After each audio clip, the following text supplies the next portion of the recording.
Before starting my presentation, I want to talk about the stents we have nowadays, and we start our experience with the solitaire stent. It's then became a very good thrombectomy device, but as a stent, we still use in some reason when the flow diverter stents not open properly, we can open solitaire and apply the flow diverter to the wall of the vessel.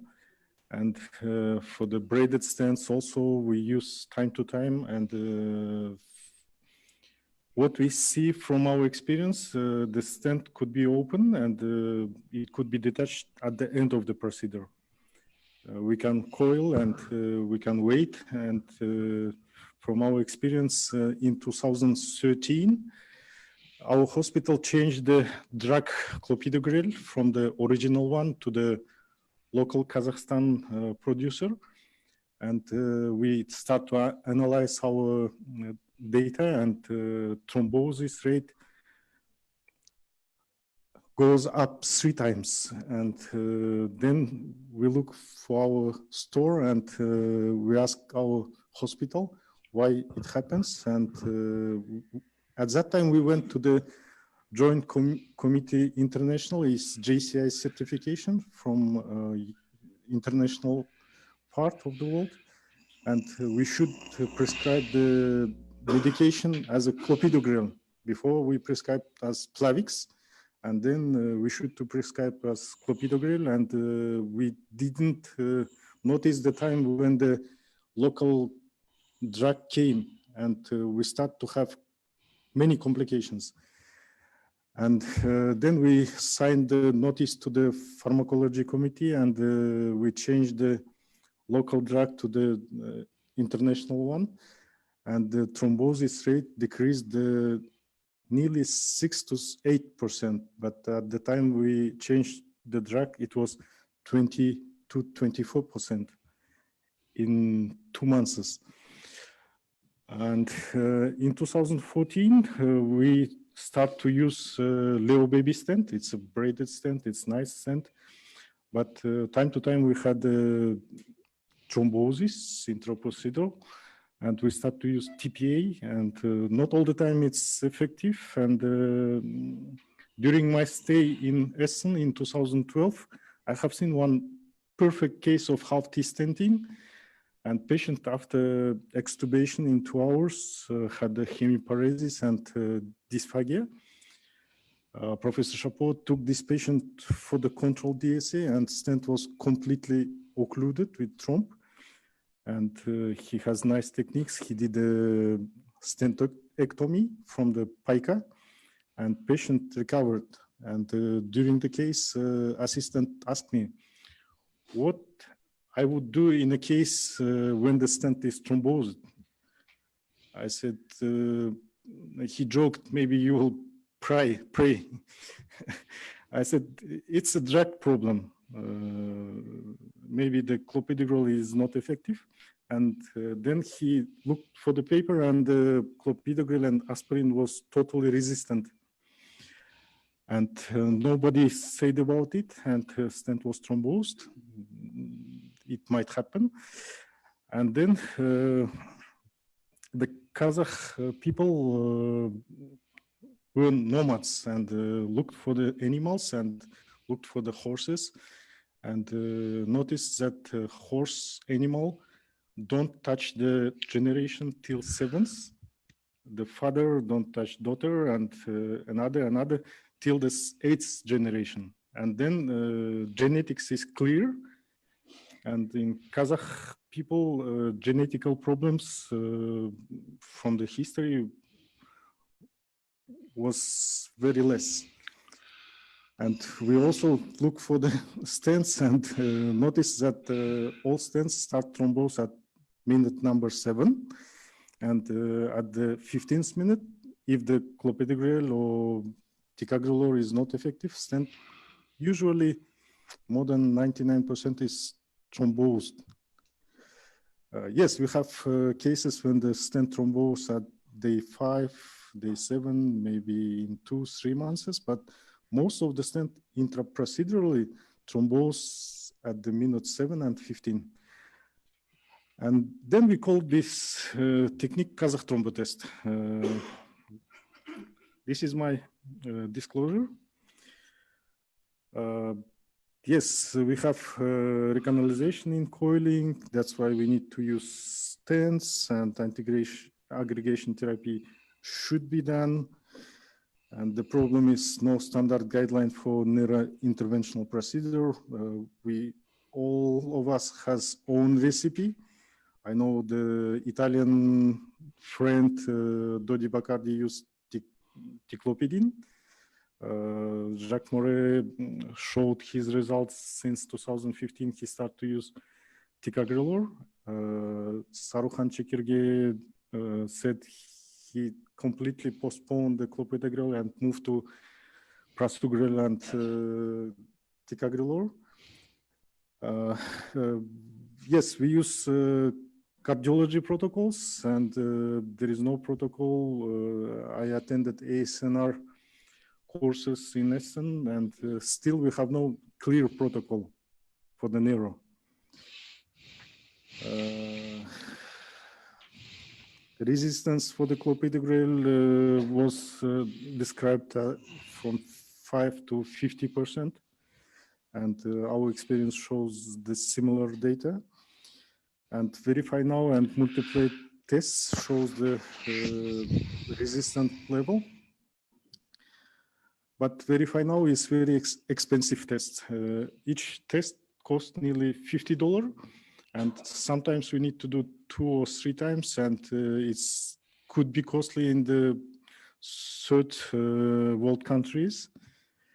Kazakhstan is a rich country, but not all where this testing system is available. And that's why easy Kazakh thrombotest comes in handy. We use this test and dramatically decrease the thrombogenic complications. It could be used as alternative or in addition to the Verify Now or multiple tests. The method I already described. We opened the Fred stent and waited for 7 minutes, stent start thrombose. At 15 minutes, it's completely thrombosed, and stent was not detached. It's open till the 70%. We waited for 15 minutes, and we take it out. But the first case I start with Fred in Kazakhstan, it was in 2015. We deployed the stent Fred 75, nearly 70%, waited for 7 minutes, stent start thrombose. I just resheet the stent and asked my colleague, could you look for the pills at the room of the patient? Patient started ticagrelor 3 days before. It should be 2, and another 2. 6 pills should be given, but in the box, only 2 pills patient had. And I called the microvention colleague and asked the patient didn't take ticagrelor, and we had a thrombosis. I just resheet the stent. What to do? She said, okay, give her 2 pills through the nasogastric tube, wait 1 hour, and then resheet as you did 70% and wait in your Kazakh thrombotest fashion, and if everything is okay, you can open. And yes, we gave patient 2 pills, went to take coffee, and after 1 hour, we partially opened the stent. Stent was okay, waited 15 minutes, everything is okay, we deployed the stent. Yes, if we have no this testing system and we don't look for the pills, the $10,000 stent could be rubbish. And retrospective analysis of 302 patients till the May 2019, since 2016. It's presented with 3 hospitals. It's neurosurgical hospital. I used to work in Nur Sultan and our hospital in Almaty. and also Mumbai Hospital INHS Ashwini, I think is correct. There is a data of patients, 76% of aneurysms was unruptured. And this is a stent group. Most of the stents is braided Leo baby stents. 20% is pipeline, old version, and pipeline shield, Elvis and Junior, Solitaire, Fred stent, and Derivo, P48 HPC, P64. And location of the aneurysms, most of them ICA and MCA and ACOM territory. And size, most of them small and medium.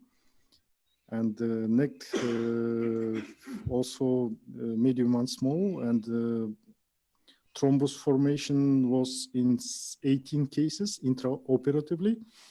And 94% of the stenting cases was normal. We successfully deployed 94% of stents without intraoperative complication. We had 18 positive cases when the stent thrombosed, and we could take out these stents, and part of them was on ticagrelor.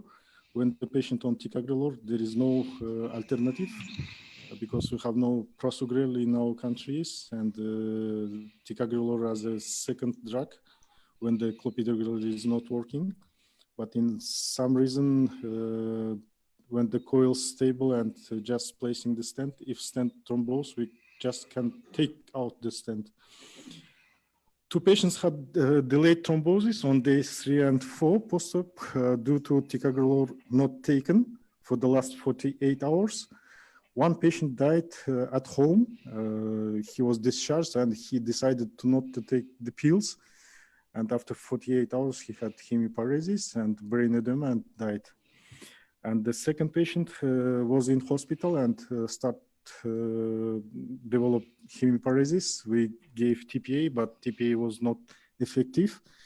And we discharged this patient MRS 4. 1 patient treated in ACH period died from vasospasm, from delayed ischemia in other territory. This is the drug presentation. It's 226 took clopidogrel, 85 on Brilinta, and 12 on ecospirin. Ecospirin is Indian colleagues. Positive thrombotest in 2 cases with Brilinta and clopidogrel in 15 cases, 1 with ecospirin. And this is the hospitals and stents. If you note, 36 Fred stents was used. For me, the Fred stent is most thrombogenic one.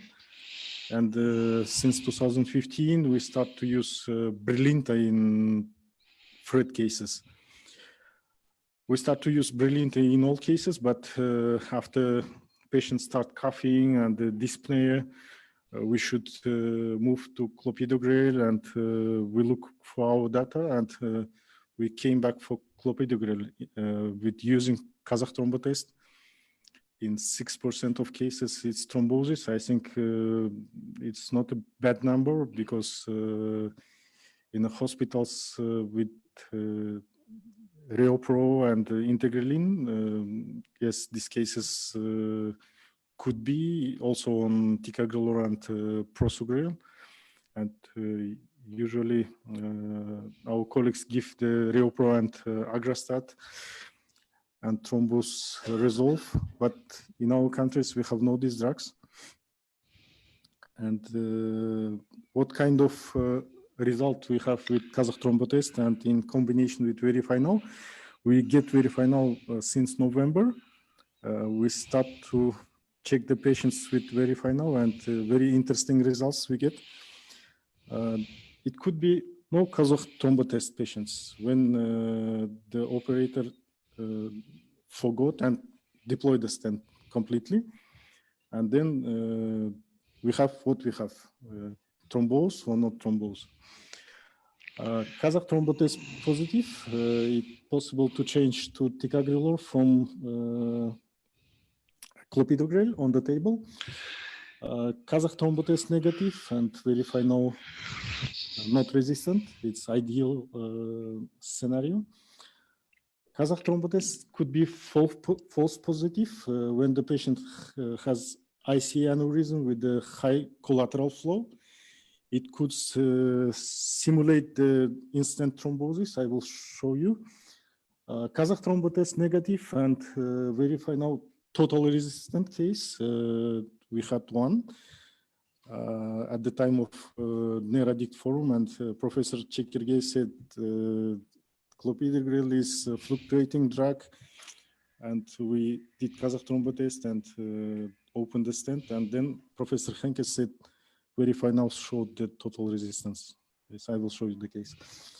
Kazakh thrombotest negative and verify now not resistant. Stent could be thrombosed due to inaccurate placement of the stent or for another reason. We start to use verify now, and we start to use stents in clopidogrel and ticagrelor only effective cases. That's how our practice changed. Kazakh thrombotest and verify now shows the same result, no thrombosis in adequately placed stents. And in cases when verify now showed clopidogrel resistance and ticagrelor given, 2 cases delayed stent thrombosis, do the patient not use the medication? And we start to see more cough and dyspnea. Yes, we changed our practice with the testing system, but ticagrelor also has the negative sides. And it should be taken 2 times per day, but not all the patients adequate. No Kazakh thrombotest case. It was during the workshop together with our colleague from Tel Aviv, Shimon Maimon. He said no need for thrombotest and deployed the stent after coiling. And after 7 minutes, stent start thrombose. And he said, what to do? You have no ReoPro. But we did the case with Eclipse double lumen. I have small experience when I placed double lumen balloon in a stroke cases in distal territory. Just inflate the balloon and gave 2-3 cc of TPA. And in 3-5 minutes, vessel is opening. And in this case, we did the same, and in 10 minutes, thrombus resolved, and on the table we gave to patient ticagrelor and waited for 1 hour, and this is result after 1 hour. No problem. No, it's elective case. Kazakh thrombotest negative and verify now not resistant case. It's a Fred stent. We waited for 15 minutes. I'm showing this because patient on clopidogrel and waiting with the Fred stent 15 minutes, it's not problem. It's not cause thrombosis if the drug effective. And if there is no good collaterals and vessel could be sacrificed, and we waited 15 minutes, no problem. And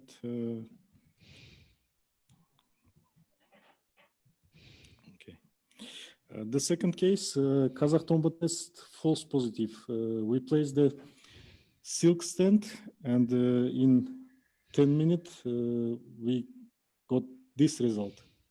It looked like it's thrombosis, but it's flow delay, and I looked for the ophthalmic artery, and there is washout from the ophthalmic artery. I said, okay, stent is okay.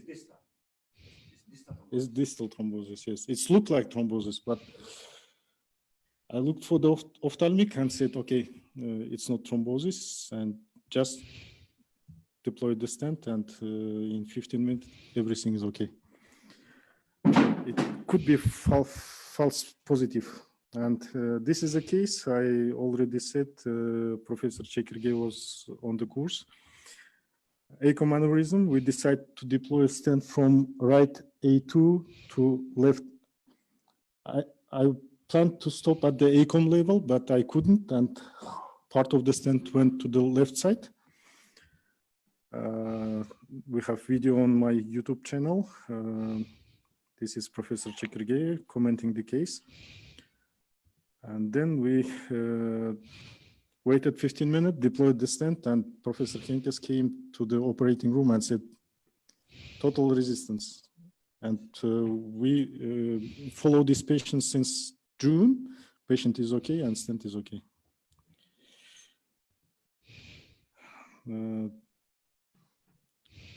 To assess the thrombogenicity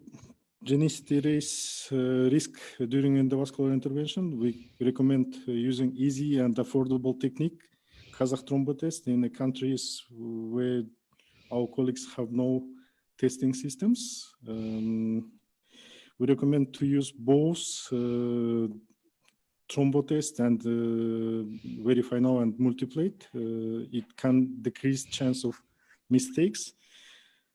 And there is open question with the stents with surface modification, anti-aggregation regimen.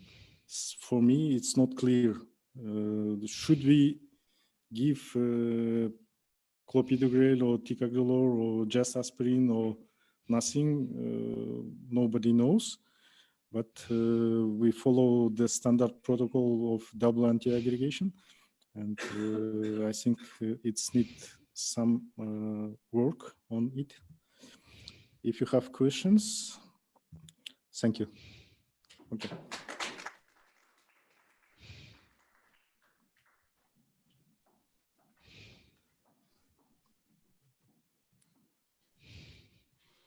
Actually, I have two comments. Number one, according to your numbers, it appears as you have so-called Kazakh thrombotest positive in 6 to 7% of your patients.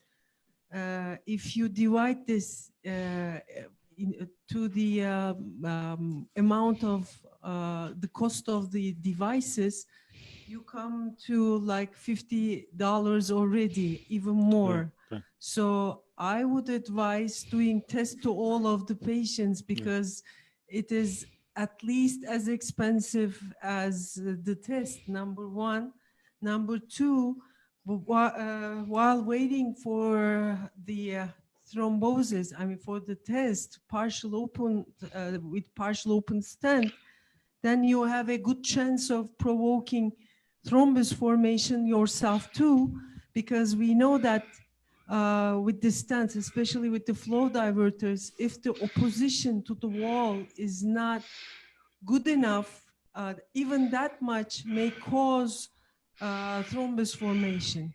So I would think that it is very risky to wait like 60–70% open stent just to check if the patient is on good anti-aggregation.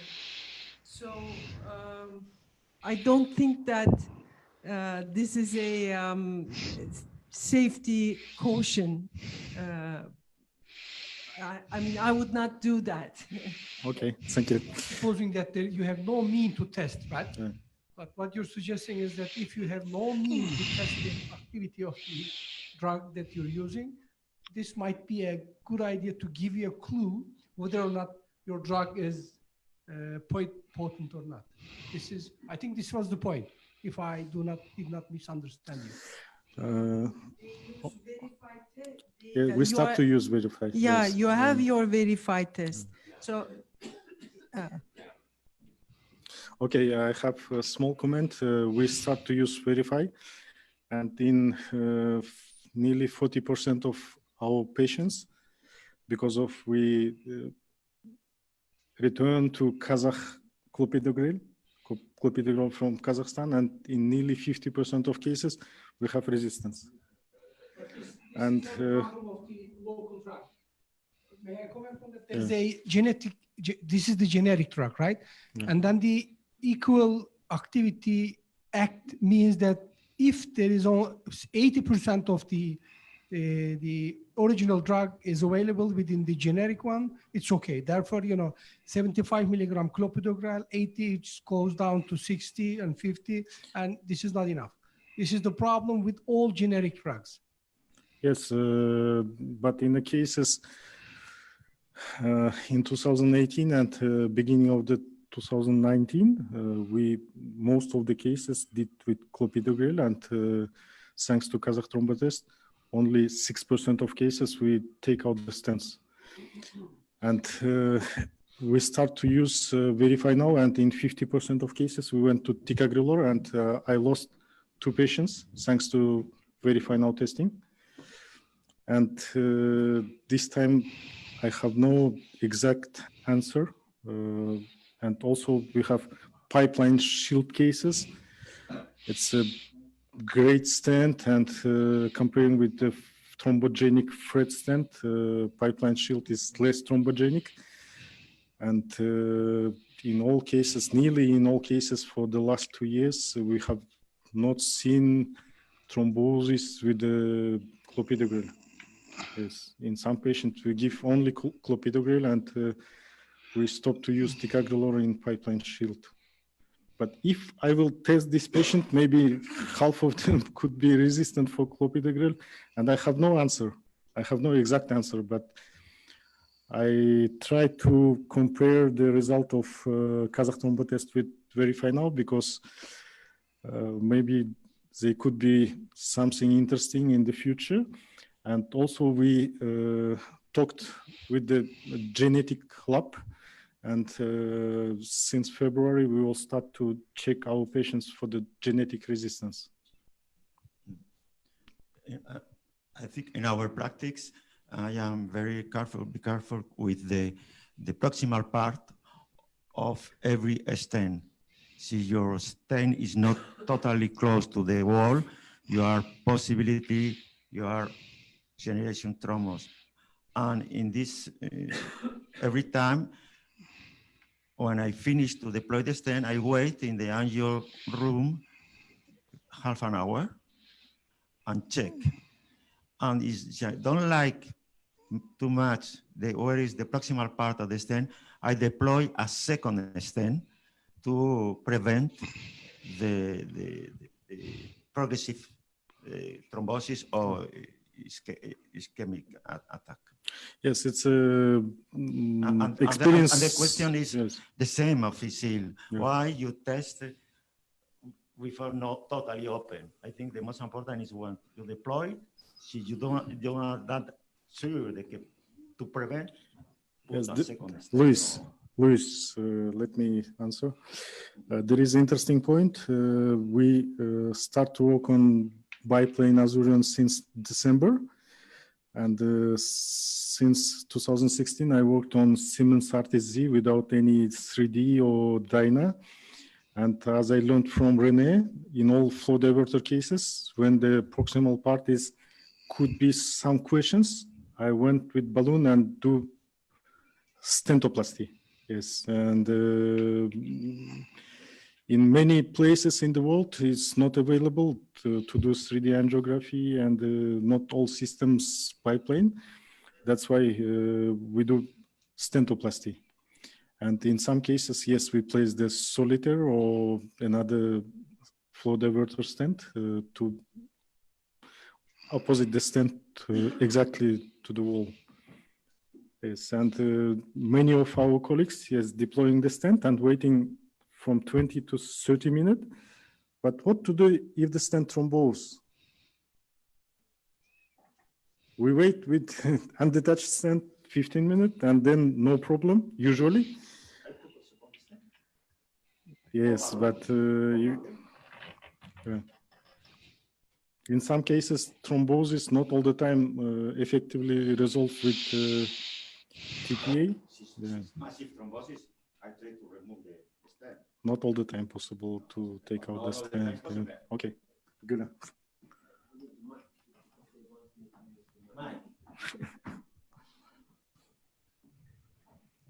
Thank you. I agree with ISIL, because if you deploy the stent halfway or three quarters way, then you have metal in the bloodstream, not attached to the wall. I did it several times in cases when I have several aneurysms on the same vessel, and I treat the first one and I move the microcatheter from the distal to the proximal and so on. In these cases, even the patients were inhibited because we measured them. We got hit distal. So we could not explain why. And then I realized that because of the metal was in the bloodstream, it was not close to the wall. It generated more thrombosis. So I just said that for other people, I would not suggest. I understand that if you don't have any other measure, then it's a good way. But if you have, it's probably, you should do it quickly. This is what I do now. So if I have several aneurysms, I try to do as quickly as possible because I don't want to have bare metal structures in the bloodstream. Yes, I totally agree, but I showed 302 patients, and in only 18 patients we had thrombosis. It's nearly 6%. Do you do a careful check-up after with neurological evaluation, or do you do an MR? Yes. After the yes. and you'd never see any MR hits? From one of the conferences, I have seen the presentation from René, and he showed 44% of DVA lesions after intervention. Yes.